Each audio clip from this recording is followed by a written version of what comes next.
I'm Robin Mitchell Cranfield. I am an illustrator and a book designer. I specialize in both children's books and in art catalogs, and I teach design.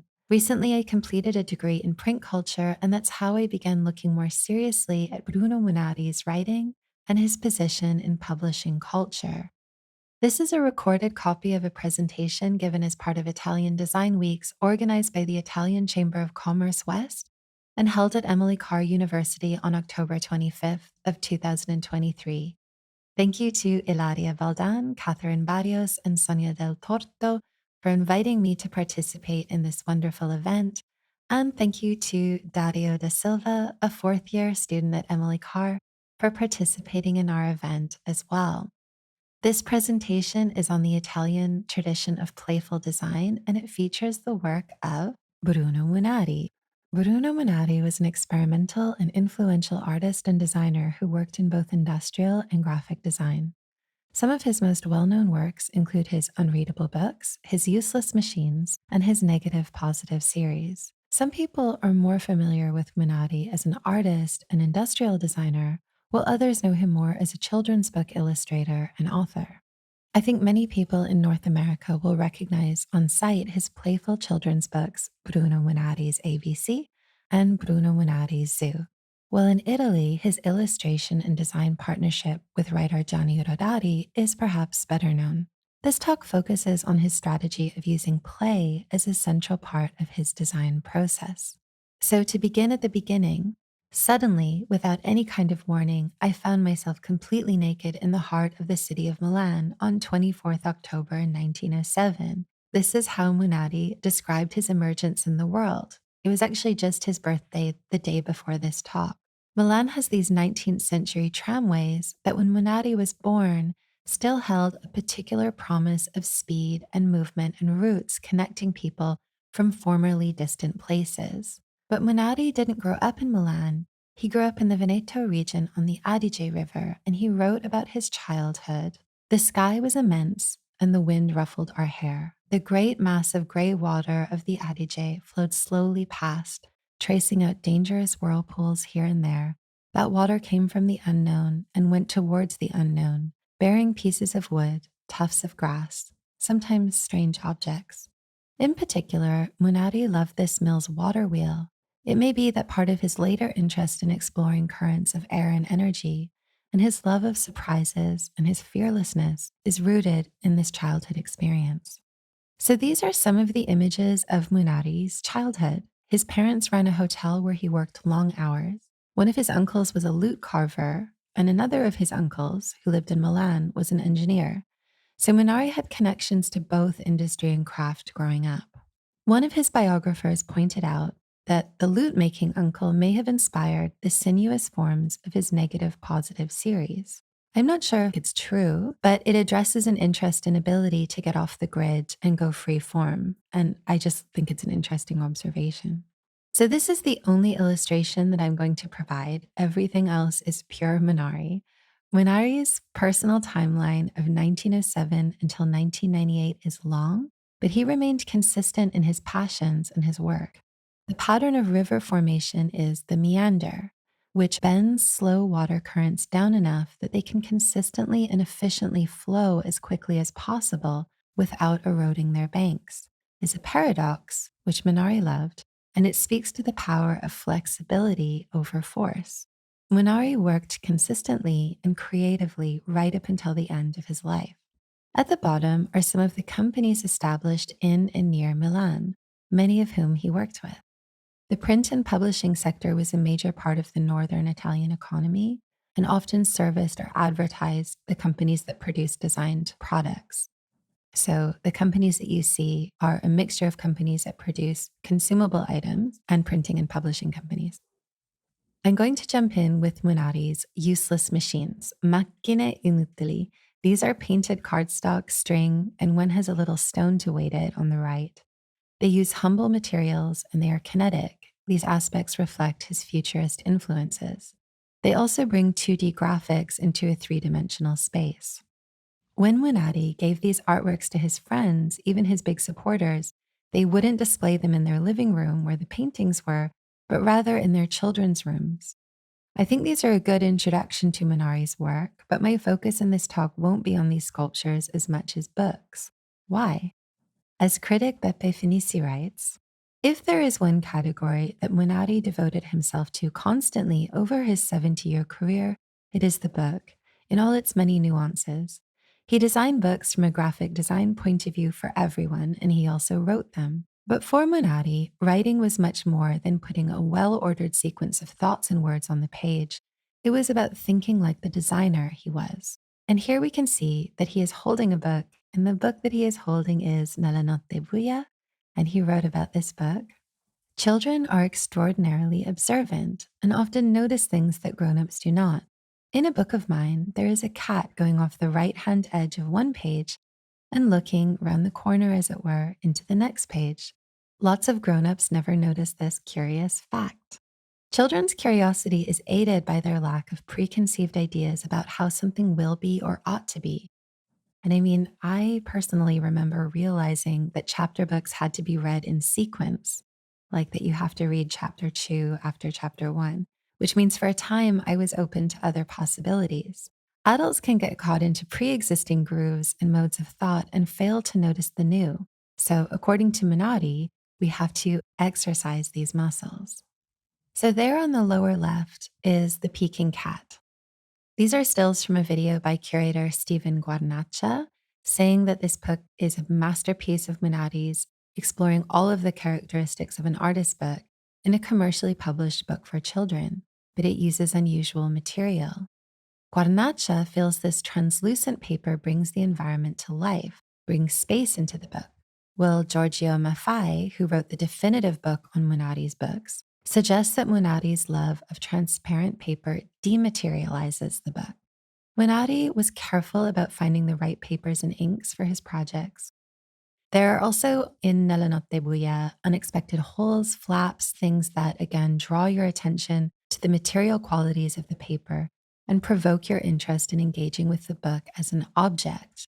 This is why his publishers, Korayani, see Munari's books as being total objects, and they are sculptural too. To provide some context for Munari's children's books, in the 19th century, there were technological advancements in printing that made reproducing line drawings and color faster and cheaper, facilitating the rise of the toy book. These are some higher-end ones, including Walter Crane on the right, who is part of the arts and crafts movement. These are all visually lush books with a romantic nostalgia for the past. The arts and crafts founders, John Ruskin and William Morris, were influential in commercial and avant-garde publishing culture, so their influence would reach Munari in two ways. Ruskin, who had loved Grimm's fairy tales as a child, helped to popularize the Victorian genre of illustrated fairy tales featuring virtuous royal protagonists, which were drawn from traditional, often Teutonic folktales. Munari criticized this genre of children's book in his essay on children's books and design as art. The content and aesthetic of these stories mimicked the period of time that they were from, but their representation was romantic. The genre of nostalgic fairy tales for children was standard in children's publishing in Italy too until the mid-century. In the 1960s, Munari and some of his collaborators, like Gianni Rodari, began to shift children's publishing away from the Victorian, asking, why not tell a story about a bus driver? Kids don't really know princes and princesses. Why not make new stories about people living now or get dreaming about the future? The book on the right is not really for children, but it is a celebrated example of this kind of romantic, elaborately illustrated book. Morris's book is a limited edition whose production mimics an earlier period of bookmaking by highly trained artisans, and it is not too affordable. This type of bookmaking was not in Munari's wheelhouse. Munari wrote, "A child will not really understand what it means when the prince falls in love with the equally fictional princess. Other things that child will not understand are deluxe editions, elegant printing, or expensive books." But what does the publisher think about all this? He thinks it is not children who buy books. And Munari's Tanti Bambini series from the early 1970s were contrary to the Victorian style. They were cheap, softcover books with silly stories. But booksellers didn't promote them because their profit margins were low, which gets at a tension between the commercial and avant-garde that still arose, despite Munari's ingenuity and commitment to bridging them. This is Little Green Riding Hood. He did a number of retellings of Little Red Riding Hood, and I like this one because it reverses the original. Red is the opposite of green. So red signifies stop, warning, danger, green is go. In Little Red Riding Hood, there is a wolf that's dangerous, and that runs through also Little Green Riding Hood. But the emphasis in Little Red Riding Hood is on the danger, and the emphasis in Little Green Riding Hood is more on the exploration. It's more about moving forward. So this is a story about exploring and evading danger as part of that process. And Little Green Riding Hood is not alone. She's got these other characters with her, and they proceed in all different ways. There's a frog that hops and a slow, low snail, but they're all proceeding together.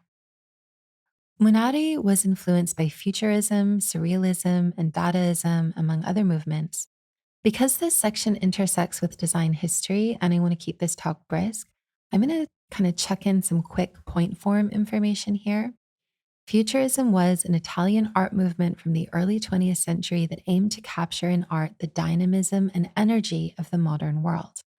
Munari was focused on space, time, and light, and was particularly influenced by Russian futurism. I would say if anyone's interested in knowing more about this, the book My Futurist Past provides good detail, and Alessandro Colizzi's essay, noted here, provides a really excellent historical context for Munari's work in pre-war futurist and commercial publishing.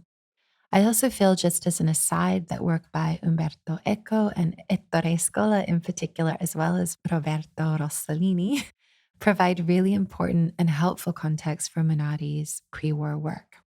That is to say, they don't discuss Munari directly, but they provide good context for the environment in which he was publishing.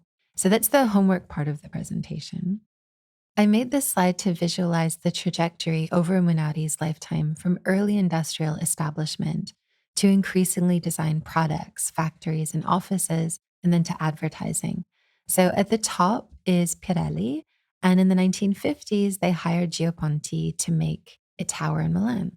At the bottom is Olivetti, a utopian factory complex which expanded from the 40s through to the 60s with factories designed to make factory work more humane. The economic boom at this time, in the middle of the timeline, this isn't a super scientific to scale timeline, it's more to give you an impression. But the economic boom shows in the exuberant graphics, which were heavily influenced by Swiss designers, some of whom passed through Milan, like Max Bill. Munari belonged to a less Swiss group of autodidacts whose design is less polished and more unique. In the little circle here is the Salone del Mobile, the celebrated international design fair that takes place in Milan every year. It was established in 1961, so all around the same time. This is a project Munari made for Pirelli. The first was a cat, Meo, and the second was Scimmietta Zizi, which won a prestigious design award, the Compasso d'Oro. At the upper right, there is Pirelli magazine. Promotional magazines like this provided a lot of work for Munari, and they were less carefully controlled and monitored by the companies than poster advertising was. So he was freer to experiment by working in that realm. The toys were inspired by the material themselves. Pirelli reached out to Munari to say, what else can we do with this rubber? We are already making mattresses and everything else we can think of. What could you do with it? He said, the material seems alive, and that to a child conjures the same sensation of holding a cat or a small animal. And he also promoted the cat on the basis that it wouldn't pee on you. So part of the design intention here is to make something that does not require didactic instruction. It's something that the child can play with intuitively and with no instruction, which he considered to be design requirements.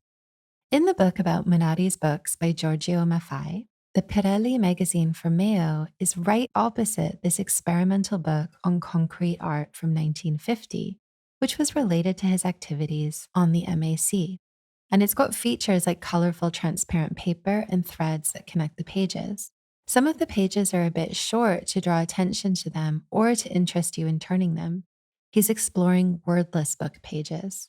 And so we could follow a trajectory from that concrete art book to his unreadable books, which are a key work for him. These are the libri illegibili. So not all of Bruno Munari's libri illeggibili were for MAC, and this is only a small number of them. The ones pictured here all have these gray card covers with bright interiors. Sometimes the interior pages are split or they are only partially formed. The bottom is a mock-up made with tempera paint, and it's about 6 lines in movement, so he's looking at dynamism, and you can see in that his useless machines, perhaps. And then on the upper right is the popular Korayani edition, which is inexpensive and small with cord binding, and it's very simple. So that's one way of following from 1949. Another direction would be to follow onto a book that he made shortly after his book on concrete art, which is Nella Notte Buia, that also uses translucent paper and gray cardstock. Munari is playing with these same materials. If we were to follow that trajectory even further, in 1980, he produced a series of books for Danese called the Prelibri, or pre-books. As with the monkey and cat, there's no wrong way to interact with these books. The book cannot be held upside down or read backwards because it's not prescriptive and the pages are wordless. These books focused on texture and in playing with different types of inexpensive industrial and natural materials and different forms of binding. And so this was for Bruno Danese and Jacqueline Vaudot. Enzo Mari also worked for Danese. He was one of the designers who worked for them, producing 16 Animali, 16 Animals, which was a hot seller. Danese showcased his work well to an increasingly wealthy middle class that was interested in buying material like this, supporting Italian industry and design. Like Munari, he worked in graphics as well. This is a book that he made with his wife at the time, Iella, for Bompiani.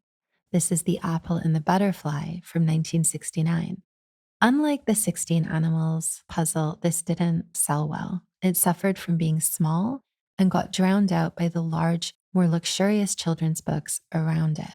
Bruno Munari also did work for Danese. This is his Falkland lamp, which is an adjustable lamp that can be washed.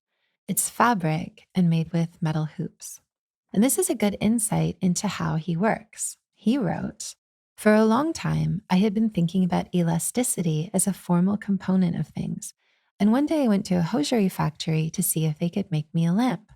We do not make lamps, sir, only stockings. I told them to wait and see."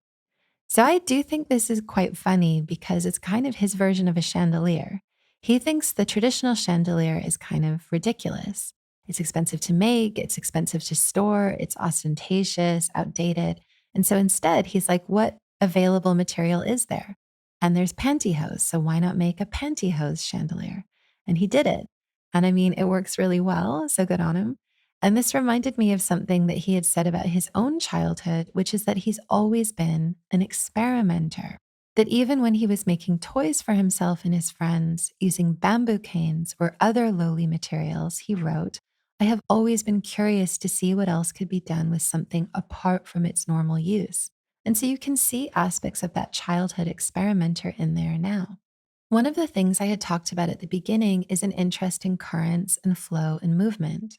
Munari was really interested in the air, and here he is using strips of paper as a learning device. The paper helps you to see and engage with the air, and this is in 1969 and speaks to a particular period in Italian education when there was an enormous amount of change. So there was a boom in literacy in 1962 in Italy when a new law mandated education to the age of 14. The establishment of a national TV station in the mid-century was also important in standardizing the Italian language. Because I have to skip through this bit quite quickly, I'll just mention there is a podcast, the Play to Learn podcast, that's put out by Korayani, which really goes in depth into these different educators and how they helped to transform Italian education in the 1960s and 70s.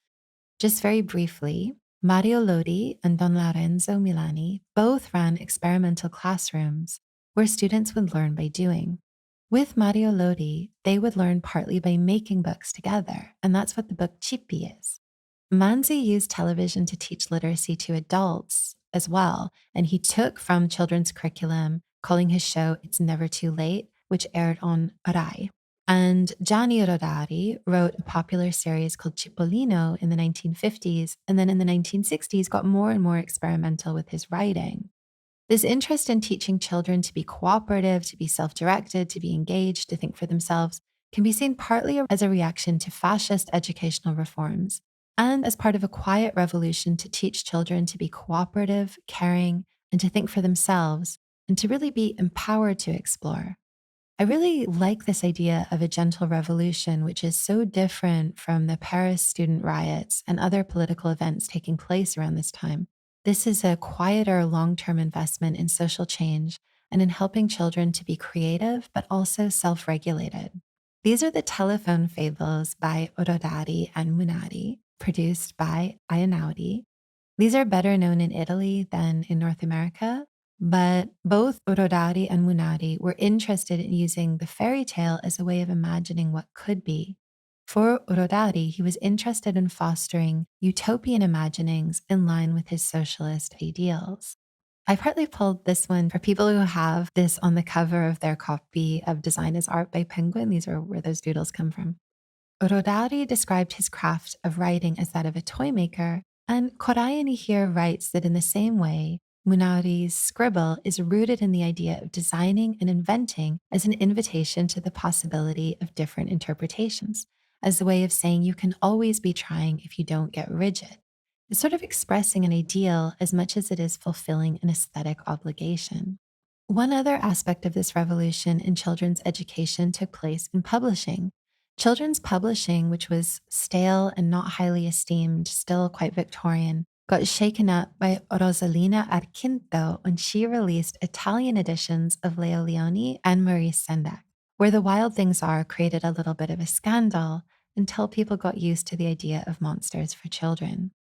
I'm going to take a brief detour here to situate Munadi's approach to design for children in that global context. This project here, Moose Factory Cree, is a short primer on Ilalimuin, a dialect of Cree, by Daisy Turner. Daisy Turner used newly available publishing technology to create this book, and this book was part of a larger movement of short-run in-class publishing found in the southern James Bay region, in particular in Waskaganish's celebrated Creeway program, where community participation in classroom publishing was an important part of the curriculum and made use of new typewriter and mimeograph technology. Just as we saw with Mario Lodi and his book Chippy, Daisy Turner's Moose Factory Cree was made not only for students, but in collaboration with them. And an important part of this in-class publishing culture is the act of observing, sharing, and recording things that were going on at that moment in their lives. The pictures illustrating Moose Factory Cree were produced by the students depicting their lives in the 1970s. In similar publishing programs, like the one at Waskaganish that I mentioned, elders and family were invited to speak, record, or publish things that they remembered with and for students. So this is a movement about collaborative bookmaking, drawing from people's lived experience, going on elsewhere in the world. Like Munadi's Tanti Bambini, this could be seen as counter to the Victorian children's book model, and there is a connection to northern Italy that I'd like to share. Moose Factory Cree was typeset on an Olivetti typewriter that was released about a year before Moose Factory Cree came out. Designers at Olivetti worked with many communities to build a design that functioned to support multiple dialects of Cree, including underserved dialects like Daisy Turner's. Although Olivetti did not produce the first Cree typewriter, the success of their 1974 model has made them a notable chapter in this period of Cree publishing history. This is an example of how the collaborative design process we can see energizing Munari's work, coming out of a northern Italian tradition of craft and engineering, can be seen as paralleling and connecting with design and publishing taking place elsewhere, especially in communities who prize language, making, land-based learning, and intergenerational collaboration, all of which can be found in the gentle revolution in Italian education in the 1960s that I was talking about. People who are working towards similar educational goals through publishing. Okay, this is getting into my last section here, which is Munari's workshops and his years working with Korayani, which began in 1973. Korayani was founded by Marzia and Maurizio Korayani. Marzia collaborated with Munari on some of his workshops. Here on the right is the cover of Drawing a Tree, and on the left is the Da Vinci drawing that inspired it. So you may have noticed there was an earlier image where he's kind of poking fun at the Mona Lisa. But it's not like he's just rejecting everything from the past. He's asking how you can make it live and relevant now. So in the workshop, which is contained inside the book, one of the things he's saying is that a tree can look a lot of different ways. There is no one way for a tree to be. The prescription he gives for making a tree is that the branch that follows is always slenderer than the one before it. And that is what constitutes the basic structure of a tree. If you follow that rule, then you can be as creative as you want within that rule. So that speaks to his approach to creating spaces for children to work creatively. You come up with a container and then you let them fill it. And that's also the case for his industrial design for children as well. You let them fill in a blank space. So this is what one of those workshops looked like. This is in Mantua, where Korayani originated. And after the tree that you see here is made, it's just discarded. This is not a permanent installation. This workshop is child-friendly, but this is also something that can be valuable for designers and design students. This is process from a grad student exploring rules and creative process. One of the challenges that we have for designers and design students is just like getting off the computer, getting your hands dirty, participating with other people, focusing on your process rather than outcome. And so I gave this project to a class here at Emily Carr to see what would happen, and I gave them very little instruction. I just prepared a version of Munari's instruction from the book, as well as some simple materials. They created these large trees and came up with their own ways of making texture, and they came up with things I wouldn't have expected. This idea of books interacting with space, books affecting space, or space being built around books is key for Korayani. This is the Korayani Mobile at the Salone del Mobile in 2023, with space dedicated for books. The theme for the Salone was light, and so that's partly why light is incorporated the way that it is. And then just last month, Korayani opened up the Spazio Munari, which is a gallery space and store dedicated to his work. Their first exhibition is partly curated by his family members. I'm going to end this with a quote from Munari that I often think of. It's from an essay in Design is Art. When I say culture, I don't mean academic knowledge, I mean information. Information about what is happening in the world, about the things that make life interesting. A lot of my interest in Munari is driven by my interest in the turmoil in the information environments of the 1930s and 1970s, which is maybe because our information environment right now is overwhelming. I see a lot of anxious students, and I know this is an issue for young children too, and it's an increasing issue. Anxiety damages creative, cooperative problem solving, while play can strengthen them. And I love that Munari is reminding us about that and what information can be empowering, interesting, and freely available all around us, and not only in words. I also think that Munari's integration of children's perspectives and rights into his concept of art and culture is forward thinking. A lot of creative professionals are still learning to take work for and by children seriously. Munari never romanticized or fetishized books or machines or genius. Instead, he worked hard to remain curious and connected and genuinely championed this gentle revolution of art for everyone. I had mentioned at the beginning that he wrote a recollection of how he and his friends would play on that watermill. At the end of his essay, he said he went back to find it and that it was gone. That mill was maybe lost with the machine age and didn't make it into the digital era with Munari. I think that, like everyone, Munari must have found some changes hard or sad. He went through some very bad and frightening times in the world, but he had a certain kind of bravery and generosity, a contagious curiosity in the things that make life interesting that continues to speak to us today. So that's the end of my talk. And I will have several episodes about Bruno Munari and books on the podcast that I host, which is The Book Unfolded. And you can find all of that at robinmitchellcranfield.com. Thank you.